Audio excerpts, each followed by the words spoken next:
je me détendais dans mon appartement d'une chambre un samedi matin tranquille lorsque ma mère, Linda, a fait irruption par la porte d'entrée sans frapper, traînant de grandes valises derrière elle. Ma sœur, Jessica, la suivait, l'air embarrassé mais déterminé. « Fils, voici la nouvelle propriétaire de ton appartement », a déclaré ma mère avec un sourire cruel, en désignant Jessica. « Je prends ta chambre pour ta sœur, alors jette toutes tes affaires dehors immédiatement. » Mon père, Robert, est apparu, me lançant ma veste en cuir directement au visage. C'est à ce moment-là que j'ai souri calmement et dit, « En fait, nous devons en parler. » La matinée avait commencé si paisiblement, j'en étais à ma deuxième tasse de café en lisant la section des sports du journal. Portant encore mon confortable pantalon de survêtement gris et mon t-shirt de l'université, la lumière du soleil filtrait par les fenêtres de mon appartement modeste mais bien entretenu, illuminant les meubles que j'avais soigneusement choisis et achetés pièce par pièce au cours de la dernière année et demie. Ma télévision diffusait tranquillement les nouvelles du matin en arrière-plan, et j'avais prévu de passer la journée à travailler sur un petit projet de menuiserie dans ma chambre d'amis. Le fracas soudain de ma porte d'entrée s'ouvrant à la volée a complètement brisé cette tranquillité. Ma mère est entrée en trombe comme si elle était chez elle. Son visage figé dans cette expression familière de détermination vertueuse qui m'avait terrorisé tout au long de mon enfance. Elle portait sa meilleure tenue de manipulation. La robe bleu marine qu'elle réservait pour l'église et les affaires familiales sérieuses. Ses cheveux grisonnants tirés en un chignon sévère et ses lunettes de lecture suspendues à une chaîne autour de son cou comme un insigne d'autorité. Derrière elle, Jessica luttait avec deux énormes valises, clairement faites à la hâte. Ma jeune sœur avait l'air mal à l'aise et refusait de croiser mon regard. Ses cheveux blonds étaient en désordre et son attitude habituellement vive était remplacée par quelque chose qui ressemblait étrangement à de la culpabilité. Elle ne cessait de regarder alternativement notre mère et le sol, comme si elle préférait être n'importe où ailleurs dans le monde. « Qu'est-ce qui se passe, bon sang ?» ai-je demandé, en posant ma tasse de café et en me levant de mon confortable fauteuil en cuir. Le premier vrai meuble que j'avais jamais acheté avec mon propre argent. « Surveille ton langage, Jimmy », a sèchement répliqué ma mère, comme si j'avais encore 12 ans au lieu de 26. Ta sœur a besoin d'un endroit où rester, et cet appartement a largement assez de place pour vous deux. J'ai déjà décidé de la répartition des couchages. C'est alors que mon père, Robert, est apparu dans l'embrasure de la porte, remplissant le cadre de sa taille imposante de 1,88 m et de ses larges épaules. Il a scruté mon espace de vie avec le même regard calculateur qu'il utilisait pour estimer les chantiers de construction dans son entreprise de bâtiment. Sans avertissement ni explication, il a attrapé ma veste en cuir préférée sur le porte-manteau près de la porte et l'a jetée directement à ma tête. « Fais tes valises pour ta chambre, fils », a-t-il commandé de cette voix rauque qui m'avait intimidé pendant la majeure partie de ma vie. Jessica a plus besoin de l'espace que toi. Tu peux dormir sur le canapé ou trouver autre chose. La veste m'a frappé en plein visage, portant l'odeur familière du conditionneur pour cuir et de l'eau de Cologne que je m'étais offerte à Noël dernier. Pendant un instant, le choc doux m'a ramené à d'innombrables souvenirs d'enfance où j'étais bousculé, ignoré et traité comme si mes besoins et mes désirs n'avaient aucune importance face aux exigences familiales. Mais quelque chose avait changé en moi au cours des dernières années de vie indépendante. Au lieu de la soumission automatique qu'ils attendaient, j'ai senti un calme inhabituel s'installer dans mon esprit. J'ai attrapé la veste avec aisance, les drapé sur mon bras et les ai regardés chacun dans les yeux avec un regard fixe qui a semblé les surprendre. En fait, ai-je dit, en gardant ma voix égale et contrôlée. Nous devons parler de cette supposition. 20 minutes plus tard, ma famille est revenue de sa conférence dans le couloir avec une stratégie complètement différente. L'arrogance agressive avait été remplacée par quelque chose de bien plus manipulateur et émotionnellement dévastateur. Les yeux de ma mère étaient rouges et larmoyants alors qu'elle s'installait sur mon canapé à côté de Jessica, qui semblait maintenant retenir ses propres larmes. Robert s'est positionné près de la fenêtre, les bras croisés et l'expression sombre. « Jimmy », a commencé Linda, sa voix tremblant d'une émotion soigneusement orchestrée. « Il y a quelque chose d'important dans la situation de Jessica que nous ne t'avons pas encore dit. » Jessica m'a regardé avec un désespoir sincère dans les yeux. « Je suis enceinte, Jimmy.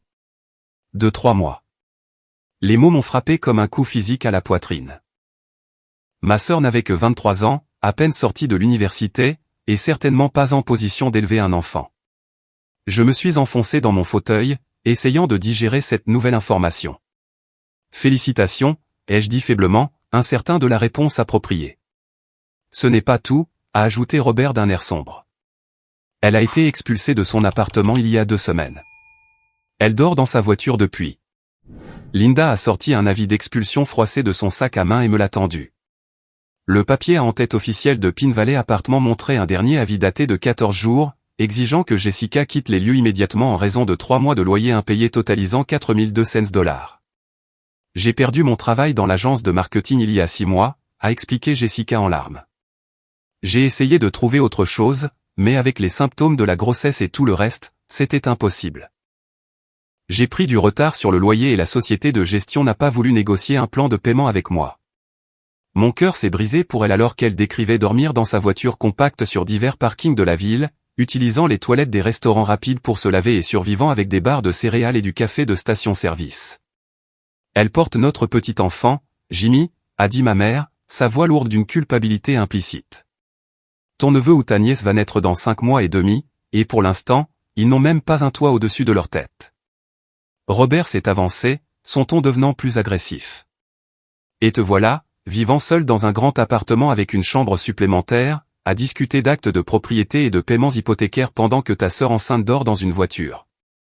La manipulation émotionnelle était conçue de main de maître. Il m'avait dépeint comme le frère sans cœur qui se souciait plus des détails juridiques que du bien-être de sa famille.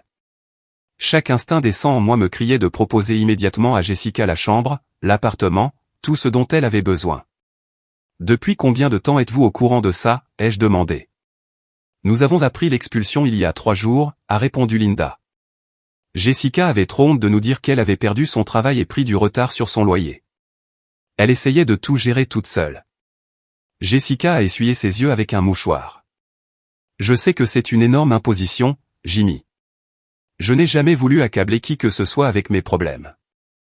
Mais quand maman et papa ont proposé de te parler pour une aide temporaire, j'étais tellement désespéré que j'ai accepté de venir ici. Une aide temporaire, ai-je répété, en regardant directement ma mère. De quelle durée parle-t-on?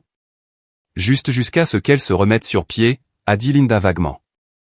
Quelques mois, peut-être assez longtemps pour trouver un travail, économiser de l'argent et régler sa situation de logement avant l'arrivée du bébé. Robert a sorti son portefeuille et m'a montré une photo de la voiture de Jessica, une Honda Civic cabossée avec la banquette arrière remplie de sacs poubelles pleins de ses affaires. Est-ce vraiment comme ça que tu veux que ta sœur et ton futur neveu ou nièce vivent? La culpabilité était écrasante.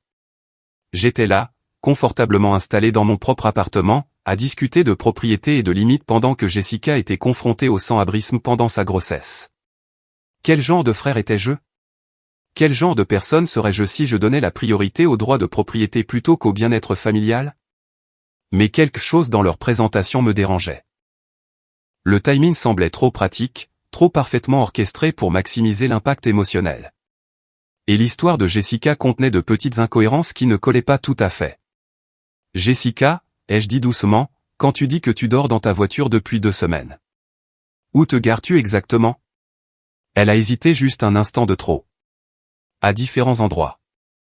Principalement sur les parkings de Walmart. Parfois derrière le restaurant ouvert 24h24 sur la route 9. As-tu pu te doucher quelque part? Faire ta lessive?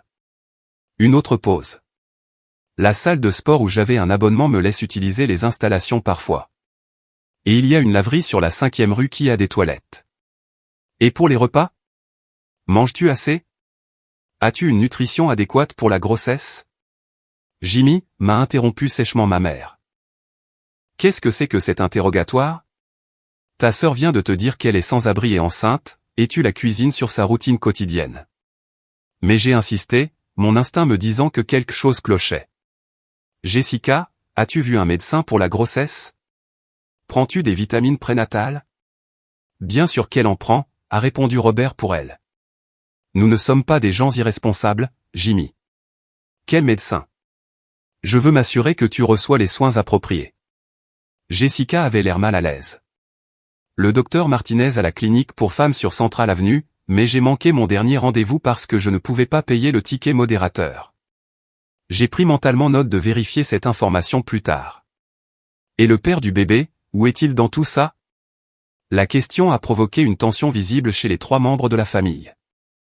Le visage de Jessica est devenu pâle et mes parents ont échangé un autre regard chargé de sens. C'est compliqué, a dit Jessica à voix basse. Compliqué comment? Le père n'est plus dans le tableau, a répondu Linda rapidement. Ils ont rompu quand Jessica lui a annoncé la grossesse. Il ne voulait rien savoir de la responsabilité. Donc, il ne contribue à aucun soutien financier. Non, a murmuré Jessica. Il m'a dit que j'étais seule. L'histoire était déchirante et j'éprouvais une sympathie sincère pour la situation de ma sœur. Mais plus je posais de questions, plus ma famille devenait évasive et mal à l'aise. De petits détails ne correspondaient pas et leurs réponses semblaient répétées plutôt que spontanées. Écoute, Jimmy, a dit Robert, sa patience s'épuisant clairement. Nous pouvons discuter de tous ces détails plus tard. Pour l'instant, ta sœur enceinte a besoin d'un endroit où dormir ce soir. Vas-tu l'aider, ou vas-tu la laisser retourner dormir dans une voiture? L'ultimatum était clair, et la pression émotionnelle était énorme. Il m'avait acculé dans un coin où toute hésitation me faisait paraître cruelle et égoïste. Mais j'en avais assez appris sur la manipulation au fil des ans pour reconnaître quand on me mettait au pied du mur. Bien sûr, je veux aider Jessica, ai-je dit prudemment. Mais avant de prendre des dispositions, je dois voir la situation de la voiture par moi-même. Si elle vit vraiment dans sa Honda depuis 2 semaines, alors nous devons récupérer ses affaires et déterminer les nécessités immédiates. Les yeux de Jessica s'écarquillèrent dans ce qui ressemblait étrangement à de la panique. Oh, ce n'est pas nécessaire. Je veux dire, la plupart de mes affaires sont juste des vêtements et des objets personnels. Rien qui ne puisse attendre. J'insiste, ai-je dit fermement. Si ma sœur est sans abri, alors je veux comprendre toute l'étendue de la situation avant de faire des plans. Où est garée la voiture en ce moment? Le silence qui a suivi était révélateur. Ma famille s'est regardée avec des expressions d'anxiété croissante. Et je savais que j'étais sur une piste importante. La voiture est chez une amie, a dit Jessica rapidement, sans me regarder dans les yeux. Je ne voulais pas l'amener ici et que les voisins aient une mauvaise opinion de toi. Quelle amie, ai-je demandé. Tu ne la connais pas, a répondu Jessica, sa voix se faisant plus petite. Et c'est toujours. Je pourrais te surprendre. Ma mère est intervenue agressivement. Jimmy, c'est ridicule. Ta sœur a besoin d'aide, pas d'une enquête sur ses conditions de vie. Ne peux-tu pas simplement accepter qu'elle est dans une situation difficile et offrir un peu de soutien? Mais j'en avais fini d'être manipulé. Non, maman. Je ne peux pas simplement l'accepter parce que si Jessica est vraiment sans abri et vit dans sa voiture, alors nous devons régler ça immédiatement. Mais s'il y a d'autres facteurs que j'ignore, alors nous devons en discuter aussi. J'ai sorti mon téléphone. Quel est le nom et l'adresse de l'ami? Je vais y aller tout de suite et aider à ramener les affaires de Jessica ici. La panique dans les yeux de Jessica est devenue indubitable. Jimmy, s'il te plaît. Ce n'est pas nécessaire. Je peux récupérer mes affaires plus tard. Jessica, ai-je dit doucement mais fermement. Si tu dors dans une voiture depuis 2 semaines alors que tu es enceinte, alors la situation de tes affaires est une urgence. Des vêtements propres, des articles de toilette, tous les médicaments dont tu pourrais avoir besoin. Ce ne sont pas des choses qui peuvent attendre. Robert a essayé une approche différente. Fils, tu réfléchis trop. Concentre-toi juste sur le problème principal. Ta sœur a besoin d'un endroit où rester. Le problème principal, ai-je répondu, c'est que j'obtiens des informations contradictoires sur la situation de Jessica, et j'ai besoin de comprendre ce qui se passe vraiment avant de m'engager dans des arrangements à long terme. Je me suis retourné vers Jessica avec ce que j'espérais être une expression compatissante. Je t'aime, et je veux t'aider, mais j'ai besoin de réponses honnêtes. As-tu vraiment dormi dans ta voiture pendant 2 semaines? Le silence s'est prolongé pendant près d'1 minute entière. Jessica fixait ses mains, des larmes coulant sur ses joues tandis que mes parents me foudroyaient du regard avec une hostilité croissante. Finalement, Jessica a craqué. Non, a-t-elle murmuré. Je n'ai pas dormi dans ma voiture. Où as-tu logé? Chez notre cousine Amanda. Elle a une chambre d'amis dans son appartement de l'autre côté de la ville. La révélation a fait l'effet d'une bombe dans la pièce. Mes parents semblaient furieux que Jessica ait brisé leur histoire convenue tandis que je ressentais un mélange de soulagement et de colère d'avoir été trompé. Donc, tu n'as pas été sans abri? Ai-je dit. Pas exactement, mais le bail d'Amanda se termine à la fin du mois prochain, et elle retourne vivre chez ses parents. Je n'ai vraiment nulle part où aller après ça. Et l'avis d'expulsion? Jessica a sorti le papier froissé de son sac à main et me l'a tendu. Ça, c'est vrai. J'ai vraiment perdu mon appartement, mais Amanda m'a laissé rester chez elle juste après que c'est arrivé. J'ai examiné l'avis d'expulsion plus attentivement. La date indiquait que Jessica avait dû quitter les lieux il y a 3 semaines, pas 2, et l'adresse indiquée était celle d'un complexe d'appartements que je savais être relativement cher. Pas le genre d'endroit que quelqu'un avec des problèmes financiers choisirait habituellement. Combien coûtait ton loyer aux appartements de Pine Valley, ai-je demandé. 1400 $ par mois pour un appartement d'une chambre. Non, c'était un 2 chambres. J'avais une colocataire, mais elle a déménagé en décembre et m'a laissé avec le loyer complet. D'autres pièces du puzzle se mettaient en place. Donc, tu payais 2800 $ par mois pour un appartement de 2 chambres avec un salaire d'assistante marketing. Jessica a hoché la tête misérablement. Et quand ta colocataire est partie, au lieu de trouver un endroit moins cher ou une autre colocataire, tu as essayé de couvrir le loyer complet par toi-même. Je pensais que je pourrais y arriver. Je recevais quelques projets en freelance et j'espérais trouver un travail mieux payé rapidement. Ma mère est revenue dans la conversation. Tu vois, c'est exactement pourquoi elle a besoin du soutien familial. De mauvaises décisions financières ne signifient pas qu'elle mérite d'être sans abri. Mais elle n'est pas sans abri, ai-je souligné. Elle a un logement avec Amanda pour un autre mois, et elle a des options au-delà de s'installer dans ma chambre. Le visage de Robert devenait rouge de frustration. Jimmy, tu ne saisis pas le problème. Le logement d'Amanda est temporaire et après ça, Jessica n'aura nulle part où aller. Nous essayons de planifier à l'avance et de nous assurer que notre petit enfant ait un logement stable. Et c'est admirable, ai-je dit. Mais ça ne nécessite pas de me mentir sur le fait que Jessica dort dans sa voiture ou de débarquer dans mon appartement avec des ultimatums et des exigences. Je suis allé dans ma cuisine et j'ai rempli 3 verres d'eau, me donnant un moment pour réfléchir. La grossesse était réelle. Je pouvais voir les changements subtils sur le visage et la silhouette de Jessica qui confirmaient qu'elle attendait un enfant. L'expulsion était réelle aussi, mais la crise avait été considérablement exagérée pour manipuler mes émotions et me forcer à une conformité immédiate. Voici ce que je pense qu'il s'est réellement passé, ai-je dit en retournant dans le salon. Jessica a fait de mauvais choix financiers et a été expulsée d'un appartement qu'elle ne pouvait pas se permettre. Amanda a offert une aide temporaire, mais ce logement a une date de fin définie. Au lieu d'explorer des options réalistes comme des appartements moins chers, des colocataires ou une aide financière familiale, vous avez décidé que la solution était de prendre mon appartement. Ce n'est pas comme ça que ça s'est passé, a protesté Linda. Alors comment ça s'est passé, maman? Parce que l'histoire change à chaque fois que je pose une question. Jessica m'a regardé avec de nouvelles larmes. Jimmy, j'ai peur. Je ne sais pas comment être une mère célibataire.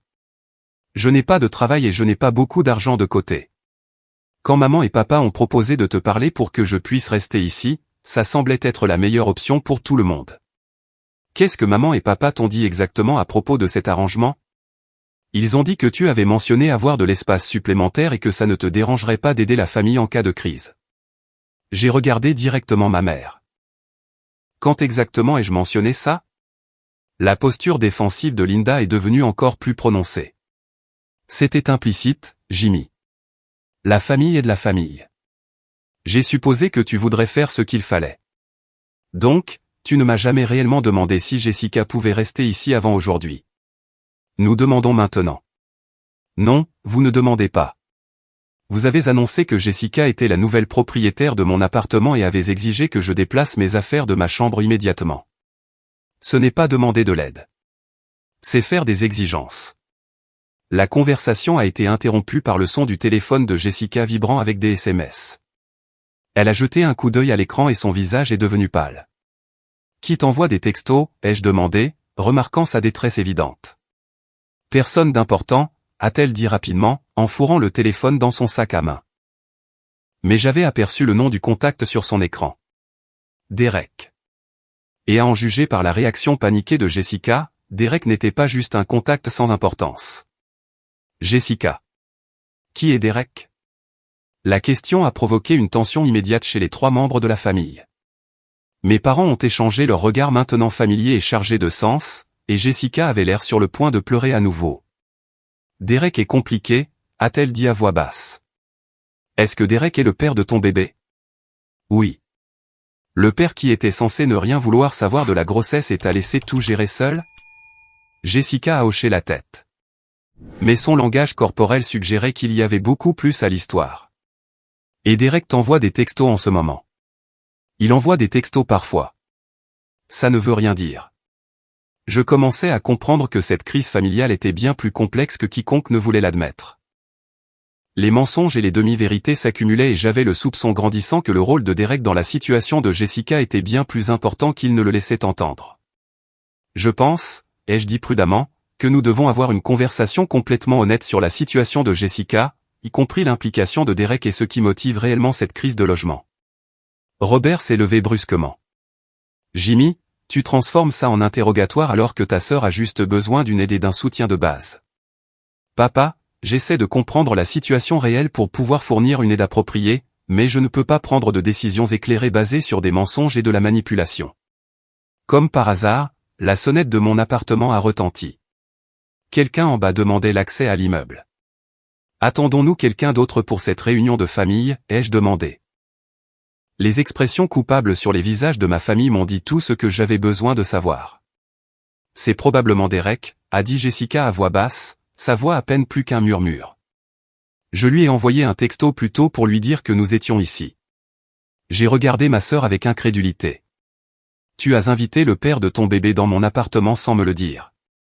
Ce n'était pas mon idée, a dit Jessica rapidement. Il a insisté pour venir quand je lui ai dit où j'étais. La sonnette a retenti de nouveau, plus insistante cette fois.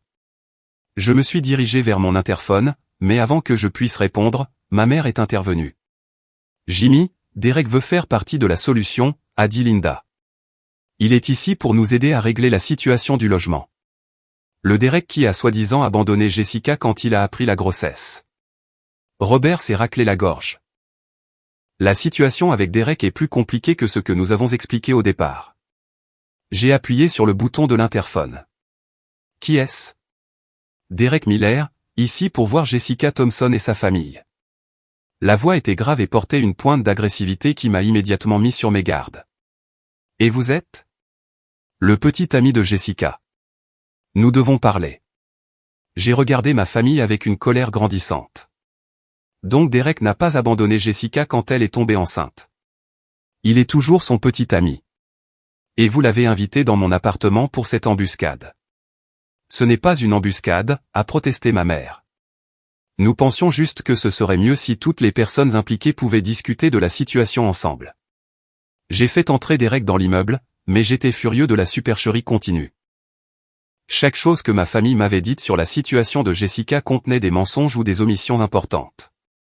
3 minutes plus tard, Derek a frappé à la porte de mon appartement. Quand j'ai ouvert, j'ai été confronté à un homme grand et imposant qui était clairement habitué à utiliser sa présence physique pour intimider. Derek mesurait environ 1,93 mètres, avec de larges épaules, des bras très musclés couverts de tatouages, et un crâne rasé qui rendait ses traits anguleux encore plus menaçants. Il portait une veste en cuir noir sur un t-shirt gris et un jean foncé, et ses yeux ont immédiatement commencé à scanner mon appartement comme s'il en évaluait la valeur. « Tu dois être Jimmy », a dit Derek, en tendant une main qui a serré la mienne beaucoup plus fort et plus longtemps que nécessaire.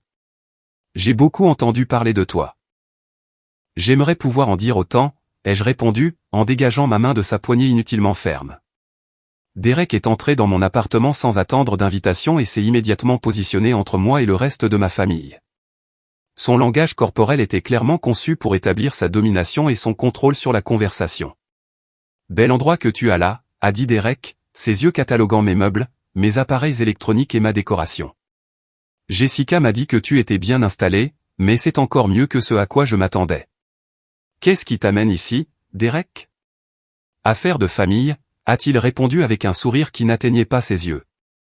Nous devons parler de Jessica et du bébé, et de la façon dont tout le monde va prendre ses responsabilités. Jessica semblait de plus en plus mal à l'aise alors que Derek se rapprochait d'elle sur le canapé. Derek, peut-être devrions-nous en discuter en privé d'abord, a-t-elle suggéré. Pas besoin d'intimité en famille, a dit Derek, en posant une main possessive sur l'épaule de Jessica qui l'a fait tressaillir légèrement. Nous sommes tous là pour trouver une solution à la même chose. Comment s'assurer que Jessica et mon enfant aient un logement décent? Robert semblait soulagé d'avoir le soutien de Derek. C'est exact. Nous devons nous concentrer sur les solutions pratiques, pas nous embourber dans des détails techniques sur la propriété. Derek a hoché la tête en signe d'approbation. Exactement. La famille prend soin de la famille. Et en ce moment, Jessica a besoin d'un endroit stable pour élever notre enfant. Jimmy ici a plus d'espace qu'il n'en a besoin. Donc, la solution logique est que Jessica s'installe dans la chambre. Et où dormirai-je exactement, ai-je demandé. Derek a haussé les épaules. Canapé, matelas pneumatique, peu importe. Un jeune homme comme toi n'a pas besoin de beaucoup d'espace. L'important est de s'assurer que la mère de mon enfant ait un logement convenable. Le mépris désinvolte de mes besoins et de mon confort était exaspérant, mais j'ai essayé de garder mon sang-froid. Derek, c'est mon appartement, que je possède et pour lequel je paie. Les décisions importantes concernant les arrangements de logement nécessitent mon accord. L'expression de Derek s'est durcie. Écoute, Jimmy, je comprends que tu sois attaché à ton petit chez toi, mais parfois la vie exige des sacrifices pour le bien de la famille. Ta sœur porte mon enfant, et cela rend son bien-être la responsabilité de tout le monde. Alors que Derek parlait, un autre homme est apparu dans l'embrasure de ma porte. Ce nouveau venu était plus âgé, portait un costume gris d'apparence coûteuse et tenait une mallette qui suggérait une autorité professionnelle. « Désolé, je suis en retard », a dit l'homme en entrant dans mon appartement sans y être invité.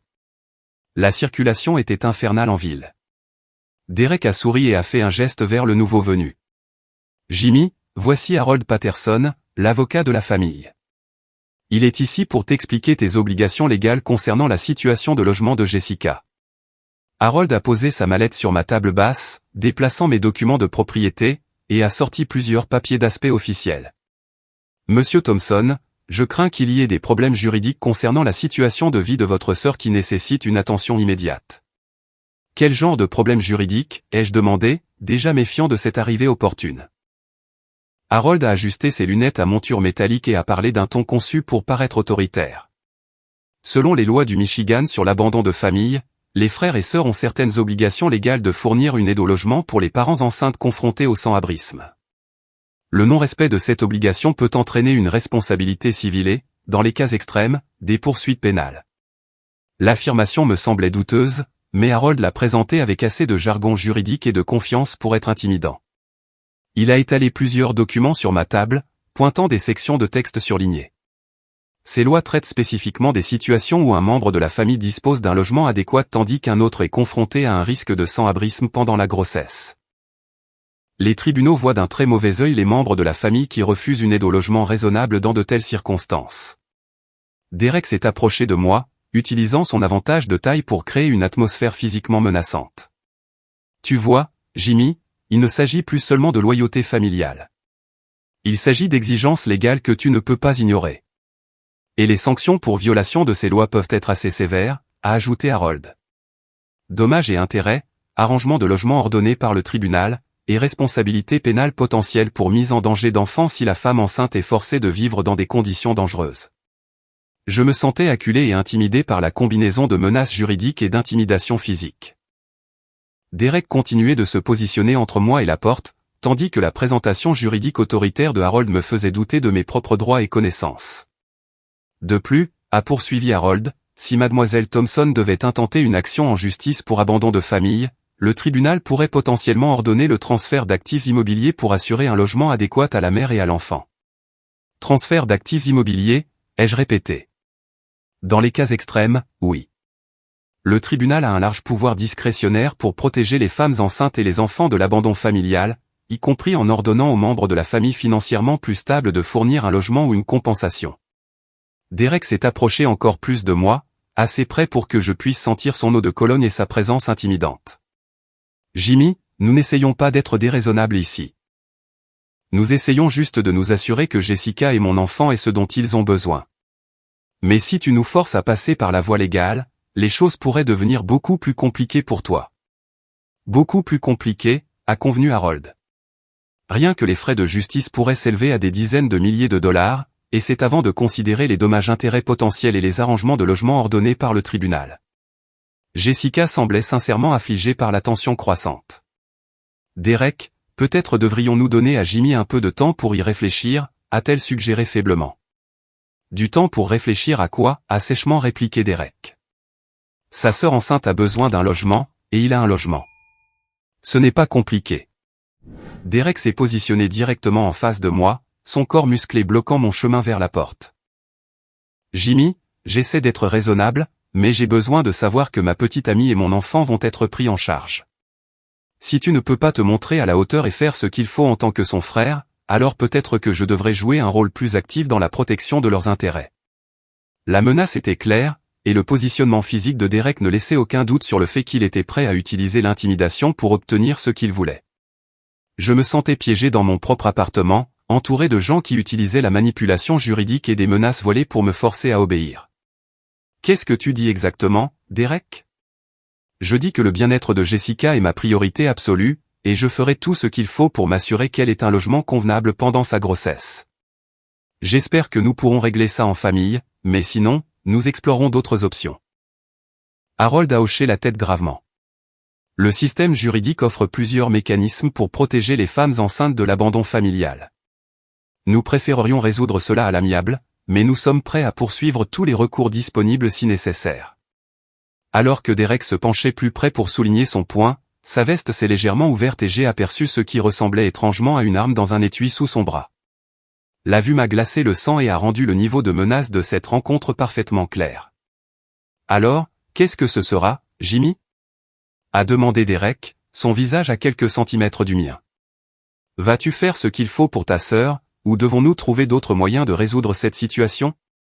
Après que Derek et Harold soient partis avec la promesse de revenir le lendemain pour ma décision finale, j'ai attendu exactement 30 minutes avant de commencer mon enquête. Quelque chose dans toute cette rencontre semblait orchestré et faux, et j'étais déterminé à découvrir ce qui se passait réellement. J'ai commencé par rechercher Harold Patterson en ligne.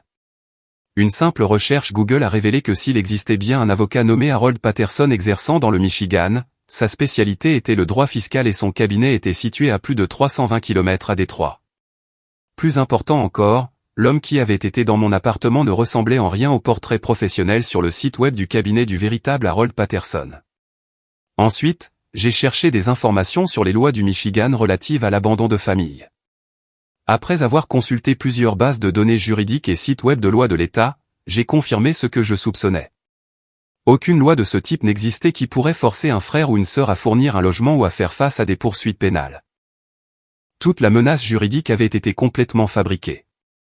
Mais mes découvertes les plus troublantes sont venues lorsque j'ai fait des recherches sur Derek Miller. Une simple recherche sur Facebook a révélé le profil de Derek, qui était rempli de publications et de photos inquiétantes qui peignaient un tableau très différent de son caractère. Au cours des dernières semaines, il avait posté des photos de lui-même devant mon immeuble avec des légendes comme « en train de visiter le nouvel endroit » et « c'est l'heure de la mise à niveau ». Les publications étaient datées de plusieurs jours avant la confrontation d'aujourd'hui. Ce qui signifiait que Derek planifiait cette prise de contrôle depuis bien plus longtemps que quiconque ne l'avait admis. En creusant plus profondément dans la présence de Derek sur les réseaux sociaux, j'ai trouvé des liens avec plusieurs femmes qui avaient publié des avertissements à son sujet dans des groupes Facebook locaux. Ces femmes décrivaient Derek comme manipulateur, contrôlant et financièrement exploiteur. Une femme, Sarah, avait publié un avertissement détaillé juste 2 mois plus tôt, décrivant comment Derek l'avait convaincu d'obtenir un logement et de l'argent de sa famille sous de faux prétextes, puis avait utilisé son appartement à ses propres fins tout en entretenant des relations avec plusieurs autres femmes. Une autre femme, Crystal, avait posté sur le schéma de Derek qui consiste à cibler les femmes ayant des liens familiaux qu'il pourrait exploiter pour un logement et un soutien financier. Elle a décrit comment il l'avait convaincu de demander de l'argent à ses parents pour couvrir des dépenses d'urgence qui n'ont jamais existé, puis avait disparu avec l'argent. Plus je faisais de recherches, plus le schéma de Derek devenait clair. Il identifiait les femmes disposant de ressources familiales, en particulier un logement ou des actifs financiers, puis établissait des relations spécifiquement pour exploiter ces liens. La grossesse avec Jessica s'inscrivait parfaitement dans ce schéma. Elle créait une urgence, des opportunités de manipulation émotionnelle et des justifications d'apparence légale pour ses exigences. J'ai également trouvé les antécédents criminels de Derek grâce aux archives judiciaires publiques. Il avait des arrestations pour violences domestiques remontant à 5 ans, impliquant 3 femmes différentes. Il avait été accusé de fraude dans 2 affaires distinctes impliquant des escroqueries à la location où il avait convaincu des gens de verser des acomptes pour des appartements qu'ils ne possédaient pas. Plus récemment, il avait des mandats d'arrêt en suspens en Ohio et en Pennsylvanie pour des fraudes similaires. Mais la découverte la plus effrayante fut le casier judiciaire de Derek pour intimidation et agression. Les rapports de police décrivaient son schéma d'utilisation de la présence physique et des menaces implicites pour contraindre les victimes à obéir. Dans un cas, il avait convaincu le frère d'une femme de lui céder le titre de propriété de sa voiture sous la menace de violence si le frère ne s'occupait pas de ses responsabilités familiales. Armé de ces informations, j'ai réalisé que Jessica était probablement une autre victime de la manipulation de Derek plutôt qu'une participante volontaire au stratagème.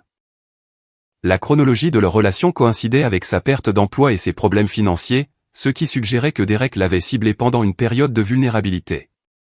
J'ai décidé d'appeler Amanda, ma cousine qui hébergeait Jessica, pour vérifier des parties de l'histoire et potentiellement la mettre en garde contre les antécédents de Derek. « Jimmy, je suis si contente que tu appelles », a dit Amanda immédiatement. « Je m'inquiète pour Jessica depuis des semaines. Il y a quelque chose qui ne va vraiment pas dans sa situation. » « Que veux-tu dire ? » Ce type, Derek, c'est une mauvaise nouvelle. Il contrôle chaque aspect de la vie de Jessica depuis qu'elle a emménagé ici. Il surveille ses appels téléphoniques, lui dit à qui elle peut parler ou non, et il fait pression sur elle pour obtenir de l'argent et un logement de votre famille. Amanda a expliqué que Derek vivait officieusement dans son appartement depuis 2 semaines, bien qu'il ne soit pas sur le bail et ne contribue pas aux dépenses. Il avait convaincu Jessica que contacter sa famille pour un logement était une décision financière intelligente et l'avait coaché sur ce qu'il fallait dire pour maximiser l'impact émotionnel. Jessica ne voulait pas impliquer tes parents au départ, a poursuivi Amanda. Elle avait honte de l'expulsion et voulait gérer les choses de manière indépendante, mais Derek n'arrêtait pas de faire pression sur elle, disant que l'argent de la famille était plus facile à obtenir qu'un emploi et qu'elle pouvait utiliser la grossesse pour culpabiliser les gens et les faire aider. L'image devenait plus claire. Derek avait identifié la famille de Jessica comme une ressource à exploiter et l'avait manipulée pour qu'elle soit son point d'accès. Les mensonges sur le fait de dormir dans sa voiture, la chronologie exagérée et la présentation dramatique avaient toutes été les idées de Derek, conçues pour maximiser la manipulation émotionnelle. Amanda, est-ce que Derek a déjà menacé Jessica ou été violent envers elle ? Pas que j'ai vu directement, mais Jessica est devenue de plus en plus anxieuse et nerveuse depuis qu'il est là. Elle semble avoir peur de le contredire ou de prendre des décisions sans son approbation. Et il y a eu quelques fois où je les ai entendus se disputer, et Jessica pleurait.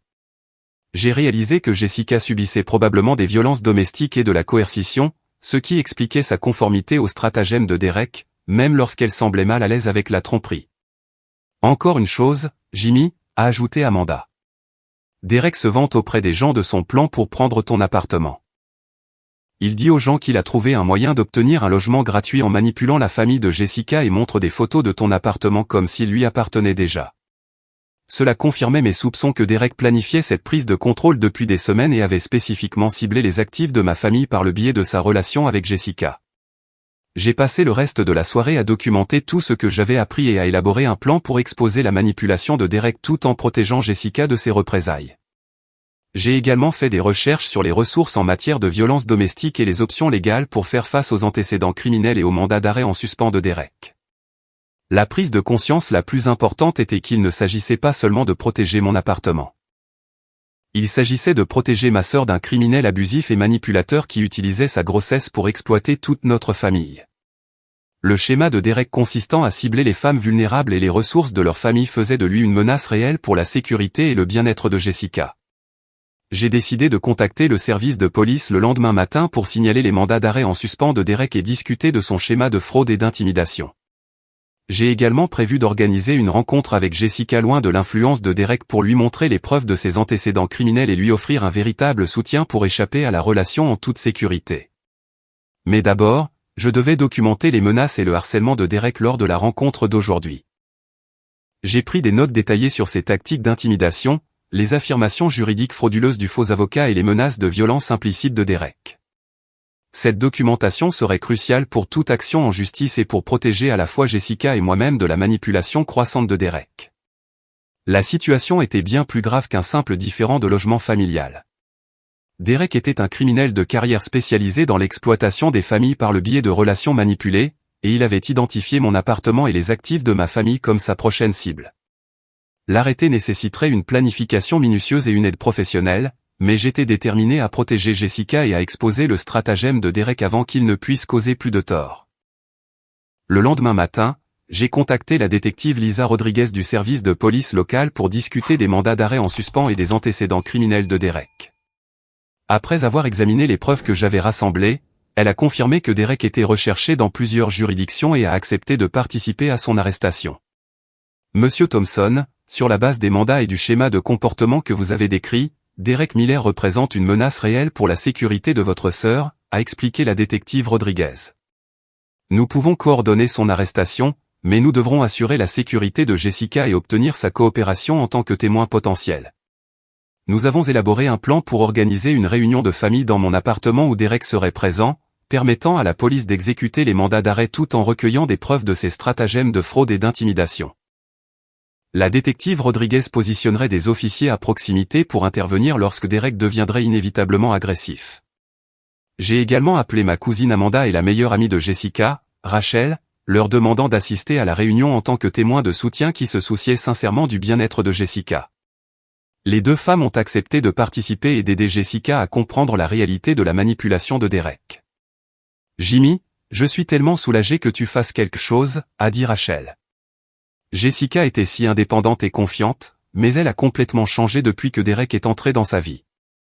Je m'inquiète pour elle depuis des mois. Cet après-midi-là, j'ai appelé mes parents et Jessica pour organiser la réunion, la présentant comme ma décision finale concernant l'arrangement de logement. Je pouvais entendre Derek coacher Jessica en arrière-plan pendant notre conversation téléphonique, lui disant quelles questions poser et quelles réponses donner. Demain à 14h, ai-je dit à Jessica. Tout le monde devrait venir pour que nous puissions finaliser les arrangements et discuter des attentes. Quand Derek a pris le téléphone, son ton était triomphant et possessif. Sage décision, Jimmy. Je savais que tu finirais par voir la raison une fois que tu comprendrais la situation juridique. Nous serons là pour régler les détails de l'emménagement de Jessica. En fait, Derek, j'ai préparé une réponse complète aux préoccupations juridiques d'hier. Je pense que tu la trouveras très intéressante. La confiance dans la voix de Derek a légèrement faibli. Quel genre de réponse?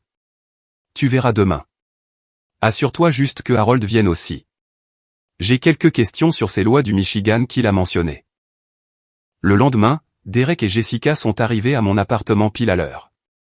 Derek se déplaçait avec l'assurance de quelqu'un qui croyait avoir réussi à manipuler la situation. Jessica avait l'air épuisée et anxieuse, et elle ne cessait de regarder Derek comme pour chercher sa permission avant de parler. « Où est Harold ?» ai-je demandé. Derek avait l'air mal à l'aise. Il avait une autre affaire aujourd'hui, mais nous pouvons régler les détails nous-mêmes. C'est dommage. J'avais des questions juridiques très spécifiques pour lui. Amanda et Rachel sont arrivés quelques minutes plus tard, et le comportement de Derek est immédiatement devenu plus agressif quand il a réalisé que d'autres personnes assisteraient à la conversation. « Qui sont-elles » a demandé Derek. « La famille et les amis qui se soucient du bien-être de Jessica » ai-je répondu calmement. Mes parents sont arrivés en dernier, l'air nerveux et incertain. Ils s'attendaient clairement à ce que ce soit un simple arrangement où je capitulerais à leurs exigences, et la présence de témoins supplémentaires les mettait mal à l'aise. Jimmy, a dit ma mère, je pensais que ce serait une discussion de famille. C'est une discussion de famille, maman.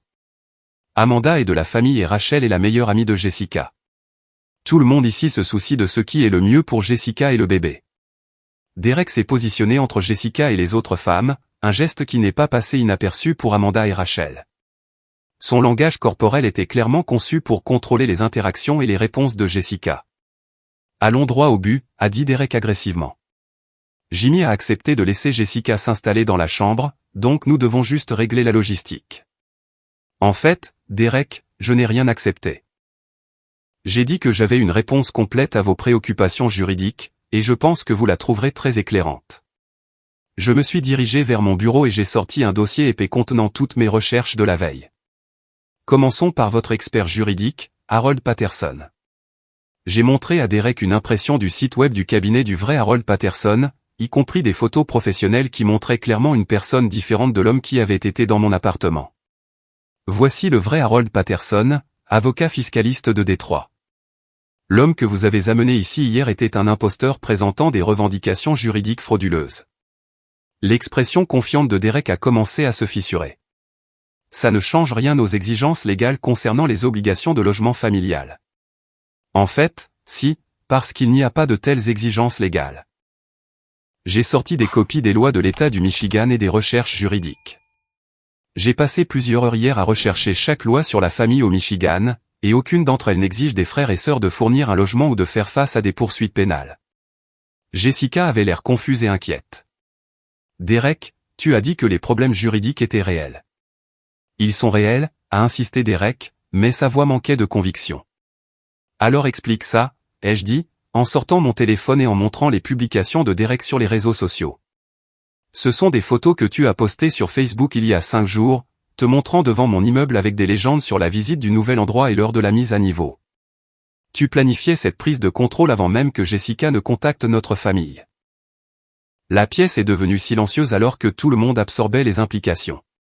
Derek avait prévu de prendre mon appartement bien avant la prétendue crise familiale, ce qui signifiait que toute l'histoire de logement d'urgence était une fraude préméditée. Amanda s'est avancée.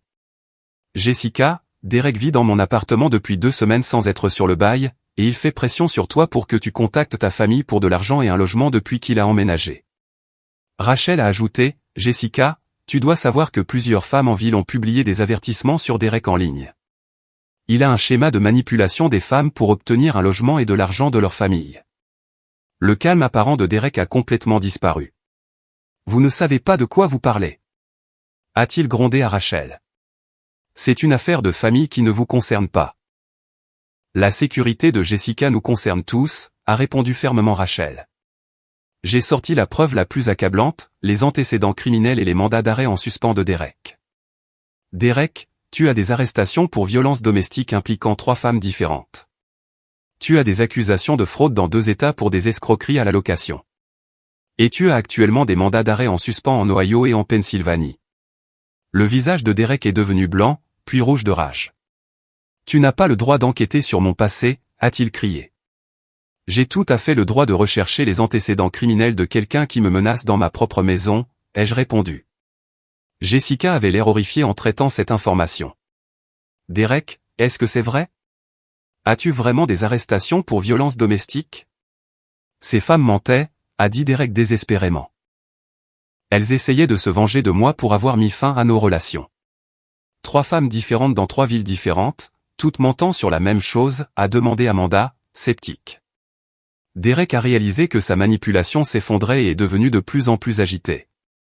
Il s'est avancé vers moi agressivement, les poings serrés. Tu n'as aucune idée de ce dans quoi tu te mêles, Jimmy, a-t-il menacé. Je ne vais pas te laisser gâcher ça pour Jessica et mon enfant. En fait, Derek, c'est toi qui as gâché les choses pour Jessica. Tu as utilisé sa grossesse pour manipuler ma famille tout en exploitant son désespoir financier. Derek s'est approché de moi, le visage tordu de rage. Ferme ta bouche avant que je ne la ferme pour toi. Me menaces-tu, Derek? Je te promets que si tu n'arrêtes pas de te mêler de ma famille, il y aura des conséquences. À ce moment-là, Derek a mis la main à l'intérieur de sa veste. Et j'étais certain qu'il allait chercher une arme. Mais au lieu d'un pistolet, 3 policiers ont fait irruption dans mon appartement, la détective Rodriguez en tête. Derek Miller, vous êtes en état d'arrestation pour des mandats d'arrêt en suspens de l'Ohio et de la Pennsylvanie, a annoncé la détective Rodriguez. Derek s'est retourné sous le choc alors que les officiers l'entouraient. C'est du harcèlement. Je n'ai rien fait de mal. Vous avez le droit de garder le silence, a dit un officier alors qu'il commençait à menotter Derek. Tout ce que vous direz pourra et sera utilisé contre vous devant un tribunal. Derek s'est débattu contre les menottes, criant des menaces à tout le monde dans la pièce. Ce n'est pas fini, Jessica. Ne les laisse pas te monter contre moi. Souviens-toi de qui s'est occupé de toi.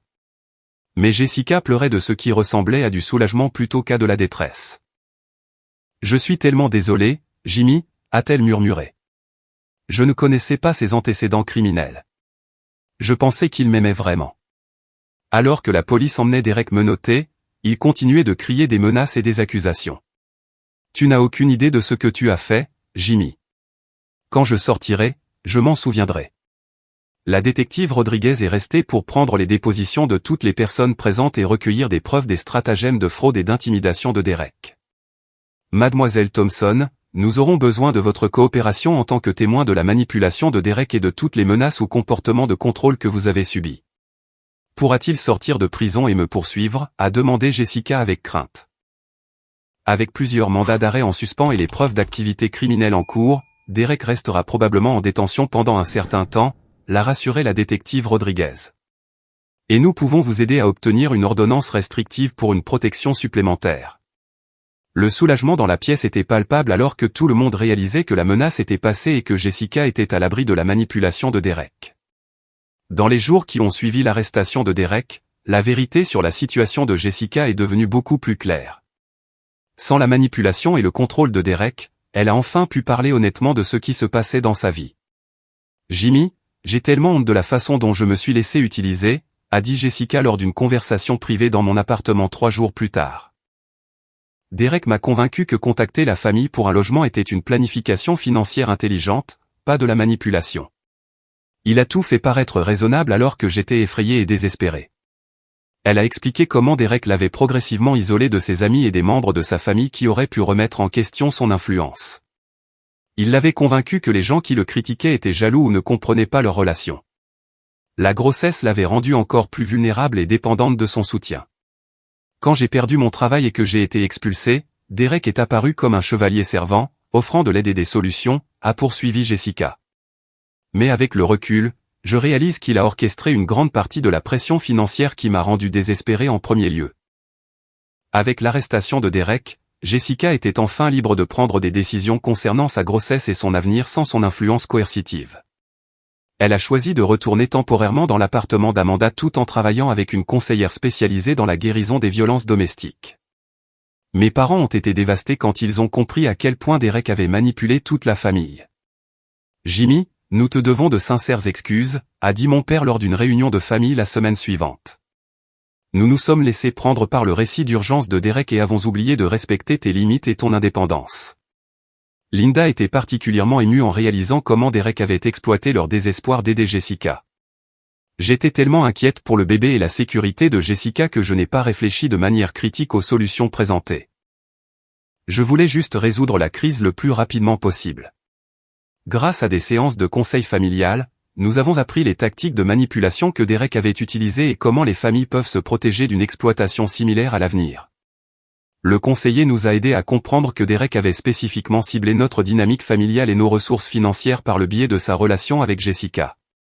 Les prédateurs comme Derek sont doués pour identifier les vulnérabilités familiales et les exploiter par des crises fabriquées de toutes pièces, a expliqué notre conseiller. Il crée une urgence et une pression émotionnelle qui font que les familles contournent les processus de prise de décision normaux. Jessica a travaillé avec les services d'aide aux victimes pour obtenir une ordonnance restrictive contre Derek, qui a finalement été condamné pour plusieurs chefs d'accusation de fraude et condamné à 18 mois de prison. Son arrestation a conduit d'autres victimes à se manifester avec des histoires similaires de manipulation et d'exploitation. Au cours des mois suivants, Jessica a fait des progrès remarquables dans la reconstruction de son indépendance et de sa confiance. Elle a trouvé un travail à temps partiel qui s'adaptait à son emploi du temps de grossesse, s'est inscrite à des cours prénataux et a élaboré un budget réaliste pour la maternité célibataire. J'ai réalisé que la version de l'aide de Derek venait toujours avec des conditions et me rendait plus dépendante plutôt que plus capable, a réfléchi Jessica. La véritable aide renforce votre indépendance et soutient votre croissance. Avec le soutien d'un conseil professionnel, Jessica a pris la décision éclairée de faire adopter le bébé par un couple aimant qui luttait contre l'infertilité depuis des années. Je ne suis pas prête à être parent, et ce bébé mérite des parents qui sont préparés à fournir tout ce dont un enfant a besoin, a-t-elle expliqué. Le processus d'adoption a été géré par une agence réputée avec un soutien juridique complet et des conseils pour toutes les parties concernées. Jessica a maintenu le contact avec les parents adoptifs et était convaincue que son enfant aurait le foyer stable et aimant qu'elle voulait lui offrir, mais n'était pas en mesure de créer. En tant que jeune femme de 23 ans se remettant d'un traumatisme financier et émotionnel, mes parents et moi avons reconstruit notre relation sur la base du respect mutuel et de limites saines. Ils ont fini par comprendre et apprécier la vie que je m'étais construite. Pendant que j'apprenais à avoir de la compassion pour leurs difficultés sans permettre la manipulation. Jimmy, nous sommes fiers de la façon dont tu as géré cette crise, a dit Robert lors d'un de nos dîners de famille mensuels. Tu t'es protégé et tu as protégé Jessica tout en fournissant une aide sincère quand c'était nécessaire. Linda a ajouté, nous avons appris qu'aimer quelqu'un ne signifie pas sacrifier son propre bien-être ou cautionner ses mauvais choix. Parfois, la véritable aide nécessite un amour ferme et une intervention professionnelle. 6 mois plus tard, Jessica avait son propre appartement près d'Amanda, un emploi stable dans le service à la clientèle, et suivait des cours universitaires à temps partiel pour terminer son diplôme en communication. Le bébé s'épanouissait avec les parents adoptifs, qui envoyaient régulièrement des photos et des nouvelles à Jessica comme convenu dans le plan d'adoption. « Je me sens enfin redevenir moi-même », m'a dit Jessica lors d'un de nos cafés hebdomadaires. Derek m'avait presque convaincu que j'étais impuissante et que j'avais besoin de quelqu'un d'autre pour prendre les décisions à ma place. Maintenant, je sais que je suis capable de gérer ma propre vie. Nos réunions de famille sont devenues des dîners mensuels dans mon appartement où tout le monde respectait les limites tout en maintenant des relations chaleureuses et de soutien. La crise avec Derek nous avait tous appris de précieuses leçons sur la manipulation, la dynamique familiale et la différence entre l'aide sincère et la facilitation de la dysfonction. J'ai gardé mon appartement exactement comme je le voulais, mais il est aussi devenu un endroit où les membres de la famille se sentaient les bienvenus et soutenus. Jessica apportait souvent le dessert pour nos dîners. Mes parents contribuaient en cuisinant leurs fameux rôtis, et Amanda et Rachel sont devenus des habitués qui ajoutaient du rire et de la perspective à nos conversations. L'expérience m'a appris que protéger ses limites ne vous rend pas égoïste. Cela vous rend assez fort pour fournir une aide sincère quand les gens en ont vraiment besoin. La manipulation de Derek avait tenté de convaincre notre famille que l'amour exigeait sacrifice et conformité.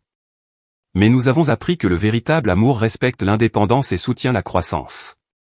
En repensant à cette semaine terrifiante où ma famille a fait irruption dans mon appartement avec des exigences et des ultimatums, je suis reconnaissant de la force que j'ai trouvée pour me défendre et enquêter sur la situation réelle.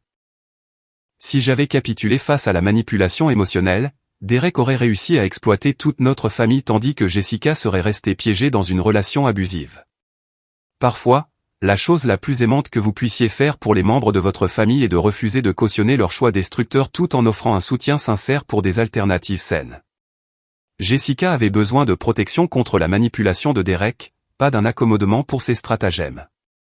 Mes parents avaient besoin d'être éduqués sur les tactiques de manipulation, pas d'être validés dans leur comportement de facilitation. Aujourd'hui, notre famille est plus forte et plus saine que jamais.